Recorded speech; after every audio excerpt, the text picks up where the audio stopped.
Hi friends, ஈஸியாக one pot recipe எப்படி செய்யுதுன்னு பார்க்கலாம். குக்கரில் எண்ணெய், அதுக்கப்புறம் நெய் நல்லா ஆட் பண்ணிக்கோங்க. அது நல்லா உருகி வர வரைக்கும் வெயிட் பண்ணுங்கள்.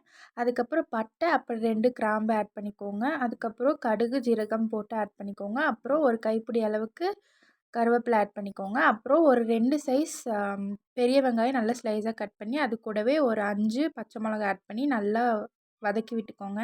வெங்காயம் நல்லா பொன்னிறம் வர வரைக்கும் வதக்கி விடுங்க. அதுக்கப்புறம் தக்காளி கொஞ்சம் நிறையாவே ஆட் பண்ணிக்கோங்க. நான் ஒரு 5 பழுத்த தக்காளி ஆட் பண்ணி நல்லா இது வதக்கி விட்டுக்கிறேன். அது வதங்குறதுக்காக உப்பு கொஞ்சம் ஆட் பண்ணிவிட்டு நல்லா வதங்குற வரைக்கும் வெயிட் பண்ணுங்கள். தக்காளியில் இருக்க சாரெல்லாம் இறங்குனா தான் அந்த ரைஸ் ரொம்ப டேஸ்ட்டாகவே இருக்கும்.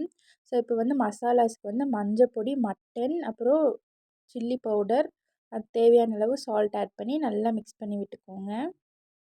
1 கப் அரிசிக்கு 2 கப் தண்ணி அளவுக்கு ஆட் பண்ணிக்கோங்க. அப்புறம் ஒரு 5 விசில் விட்டு இறக்குங்க. ரொம்ப டேஸ்ட்டாக இருக்கும். மறக்காம நம்ம சேனலை சப்ஸ்கிரைப் பண்ணிக்கோங்க.